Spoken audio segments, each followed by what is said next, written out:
नमस्कार दोस्तों, OCN network में आपका स्वागत है। मैं हूं ओमकार चौधरी। बिहार में अद्भुत घटनाक्रम, अद्भुत बयानबाजी और अभूतपूर्व पीड़ाएं छलकती हुई दिखाई दे रही हैं। अजब-गजब किस्से कहानियां नित्य नई बनती हुई दिखाई दे रही हैं। आप कल्पना करेंगे, कभी कल्पना कर सकते हैं कि नीतीश के कुर्सी छोड़ने पर सर्वाधिक पीड़ा लालू के कुनबे को होगी, राबड़ी देवी को होगी। राबड़ी देवी इतनी पीड़ा में क्यों है? कह रही हैं नीतीश कुमार की बुद्धि भ्रष्ट हो गई है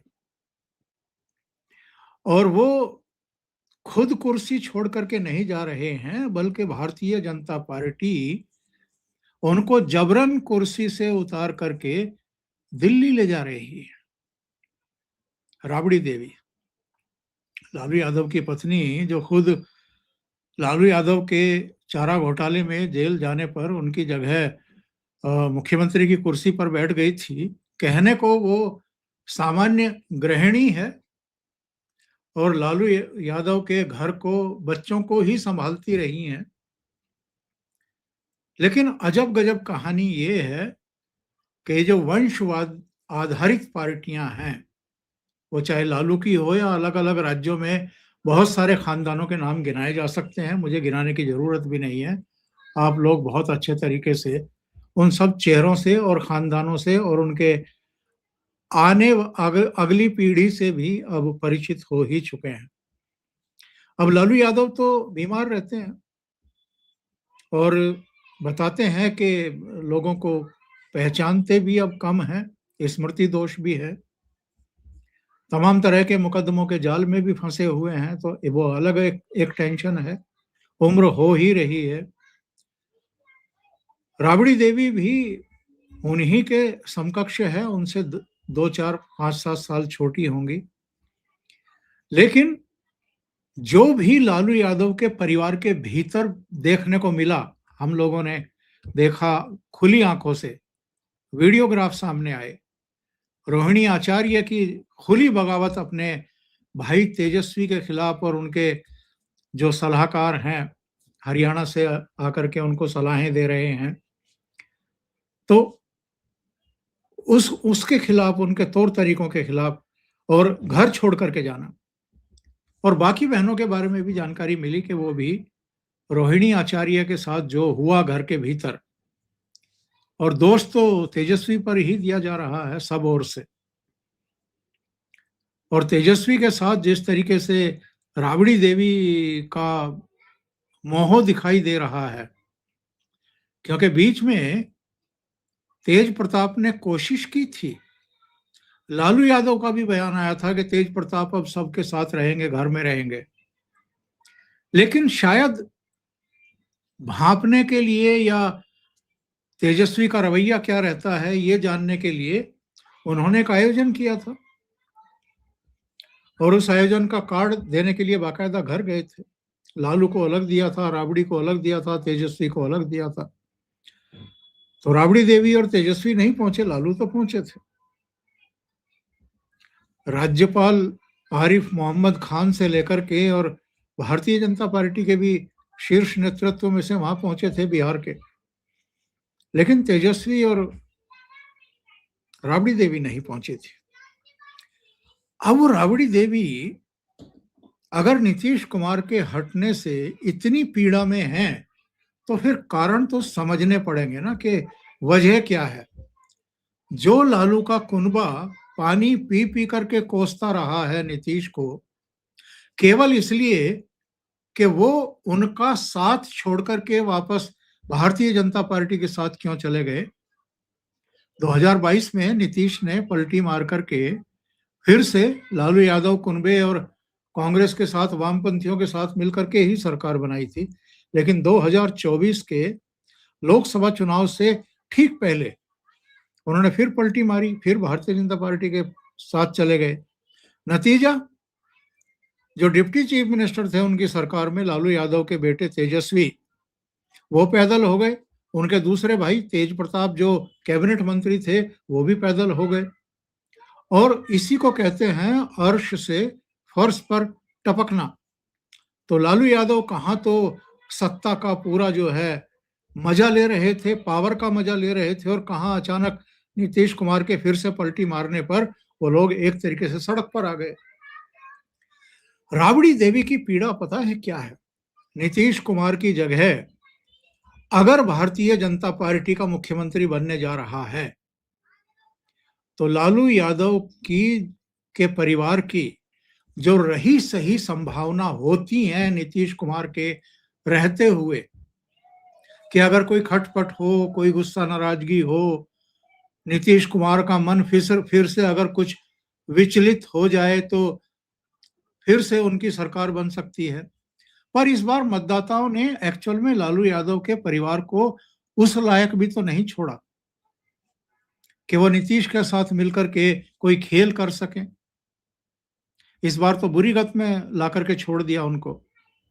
और संभवतः भारतीय जनता पार्टी भी ये जानती है, नीतीश बाबू भी जानते हैं।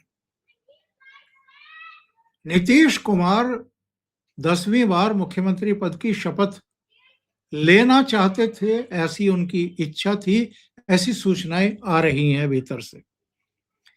वरना पिछली बार भी नीतीश कुमार की बहुत कम सीटें थी और भारतीय जनता पार्टी की बहुत ज्यादा सीटें थी। फिर भी बड़ा दिल दिखाते हुए नरेंद्र मोदी और अमित शाह ने उनको ही मुख्यमंत्री का पद सौंपा और 5 साल तक चलाया। बीच में थोड़ा गड्ढमड हुए थे, लेकिन फिर उन्होंने कहा कि अब हम कहीं नहीं जाएंगे। तो इस बार तो भारतीय जनता पार्टी का ही दावा बनता था, लेकिन 10 बार वो मुख्यमंत्री बने, एक रिकॉर्ड कायम करें देश में, ऐसा भारतीय जनता पार्टी ने उनको मौका दिया था। अब उनका दायित्व बनता है कि वो कुर्सी छोड़ें और भारतीय जनता पार्टी के लिए रास्ता साफ कर दें, जो उन्होंने कर दिया। और उनकी तरफ से ही बयान दिलवाया गया, उन्होंने बयान दिया कि मैं विधान परिषद का भी सदस्य रहा हूं, राज्य विधानसभा का भी सदस्य रह लिया हूं, लोकसभा का भी रह लिया हूं, राज्यसभा का सदस्य अभी नहीं था। तो जो 4 महत्वपूर्ण सदन होते हैं उन चारों का मैं सदस्य बनना चाहता था, ये मेरी इच्छा थी। तो अब वो राज्यसभा भी जा रहे हैं, 16 मार्च को उनका चयन हो जाएगा और उसके बाद वो कब मुख्यमंत्री पद छोड़ेंगे ये उनके ऊपर है। पर जिस तरह की पीड़ा हम राबड़ी देवी की देख रहे हैं, लालू खेमे की देख रहे हैं, उसकी एक और वजह भी है। केवल इतनी भर नहीं कि ये मुख्यमंत्री रहेंगे, कभी विचलित होंगे तो हमारी तरफ आएंगे और हम फिर से सत्ता की मलाई खा पाएंगे और बीजेपी को बाहर का रास्ता दिखाएंगे। पीड़ा ये है कि नीतीश बाबू के बेटे निशांत कुमार जो हैं वो राजनीति में आ रहे हैं। 8 मार्च को वो सदस्यता ले लेंगे जेडीयू की। इसके बाद वो पूरे बिहार की यात्रा पर निकलेंगे और चर्चाएं ये हैं कि वो उप मुख्यमंत्री भी बनने जा रहे हैं भारतीय जनता पार्टी के मुख्यमंत्री के साथ। तो एक नया नौजवान नेतृत्व नीतीश बाबू के बेटे के रूप में वो तेजस्वी के सामने आकर के खड़ा होने वाला है। और तेजस्वी यादव के जिस तरह के बिगड़े हुए बोल हैं, जिस तरह की वो बातें करते हैं, जिस तरह का उनका कुल मिलाकर के एटीट्यूड है, जिस तरह वो गाली गलौज पर उतर आते हैं सीनियर मोस्ट नेताओं के खिलाफ भी, वैसी छवि कम से कम नीतीश कुमार के बेटे की तो नहीं ही है। वो एक सज्जन और एक विनम्र अभी तक जो छवि है, आगे जाकर के क्या होगी क्या नहीं होगी। एक बार प्रधानमंत्री नरेंद्र मोदी ने राहुल गांधी के बारे में कहा था कि जब तक डब्बा बंद है तब तक ठीक है, जिस दिन ये डब्बा खुलेगा उस दिन पता लगेगा कि इसके भीतर है क्या। ऐसा ही नीतीश कुमार के बेटे के बारे में भी हम कह सकते हैं। तो राबड़ी देवी की पीड़ा एक्चुअल में ये है कि तेजस्वी यादव के सामने राजनीति करने वाला नीतीश कुमार का बेटा भी अब खुल करके मैदान में आ गया है और राजनीति में आ गया है और उप मुख्यमंत्री भी बनने जा रहा है। इसी पद पर तेजस्वी यादव भी अभी तक रहे हैं। तो राबड़ी देवी को कोई ऐसा नहीं है कि नीतीश कुमार से कोई ऐसा लगाव है या उनके प्रति कोई हमदर्दी है या कोई उनके ऐसे बहुत घरेलू ताल्लुकात हैं कि उनके जाने से उनको पीड़ा हो रही है। अब जो उनके सामने नई चुनौतियां पेश आने वाली है, वो इसलिए परेशान है और कह रही हैं कि नीतीश कुमार की बुद्धि भ्रष्ट हो गई है। अभी के लिए इतना ही। बहुत-बहुत धन्यवाद। अगर आपको ये चैनल और इसके कंटेंट पसंद आ रहे हैं, तो लाइक करें, कमेंट करें, वीडियो को शेयर भी करें। अभी तक अगर आपने ये चैनल सब्सक्राइब नहीं किया है, तो सब्सक्राइब कर लें। साथ में लगे बेल आइकन को दबाना ना भूलें, ताकि आगे आने वाले वीडियो और उनके नोटिफिकेशन आप तक पहुंचते रहें। बहुत-बहुत धन्यवाद। नमस्कार।